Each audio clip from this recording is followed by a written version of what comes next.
to one of the senators who signed that letter now, Ohio Republican Rob Portman, who insists it's the president who's made a mockery of our foreign policy, not Republicans. But, Senator, you know the drill. We do have a president. We do have a system in this country, and you are doing a run around that and making us look silly. What do you say to that?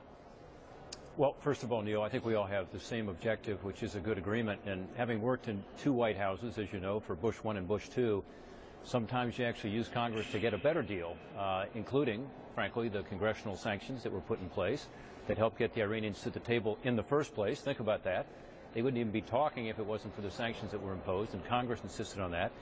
In this case, again, we're just making it very clear to the Iranians that it has to be a strong agreement, because it has to be one that can withstand the test of time, and that includes having the Congress approve it, because ultimately sanctions can only be approved by the United States Congress. So I think it actually can help the administration to get a better agreement. I hope they use it that way. Well, you know, Senator, imagine if it were done in reverse. If Democrats had sent a letter to Saddam Hussein, well, either Bush 1 or Bush 2, we're taking action against him or planning to either with sanctions or other demands get him out. And Democrats had written letters directly to Saddam Hussein to say, we'll ignore what he's saying, ignore what the president's saying. You'd be offended, well, right?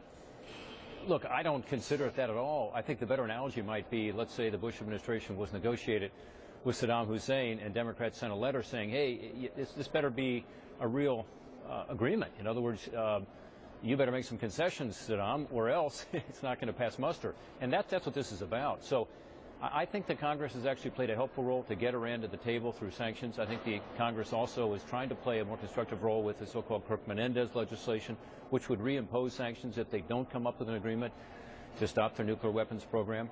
And I think this letter is just more about the same pressure from Congress saying, look, this needs to be a real agreement. We need to actually see progress toward this end. Would you feel that way, Senator, if you were President of the United States? You often are on such lists and even a running mate. But how would you feel being part of an administration where the opposition party was doing that to you?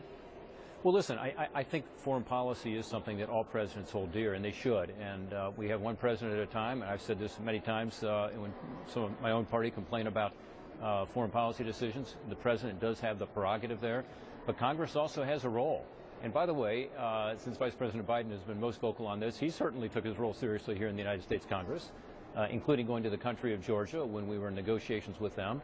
He certainly had a lot to say about what was going on in terms of the Iraq war and being very engaged and involved in that, and that's appropriate. So I think it's a little like Prime Minister Netanyahu coming here and how the administration dealt with that. I think it weakened their hand the way they dealt with it, rather than perhaps privately saying in that case to Speaker Boehner, hey, appreciate a heads up next time, but embracing it and ensuring that we have a stronger relationship with Israel. In this case, I think they ought to be saying to the Iranians at the negotiating table, and by the way, I'll bet they are, look, we've got some people back home in the United States Congress who really want to ensure that we have a strong agreement here. So don't try to avoid dealing with some of these tough issues, including ensuring that we are stopping the nuclear weapons program and that it's for peaceful uses only. So I hope they'll use it that way, Neil. Okay, Senator, real quickly, your reaction to Hillary Clinton and her comments today on these emails.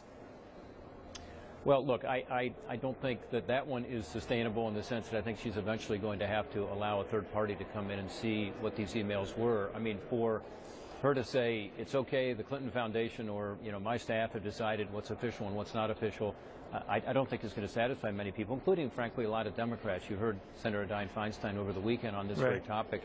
And this is about the potential for classified material being on a personal email, which is more serious than just whether it was for official purposes or not. So I suspect, Neil, that there will be kind of a drip here, and she will have to eventually allow some third party to review these emails, not, you know, Republicans in Congress, but a third party to say, you know, what's official and what's not.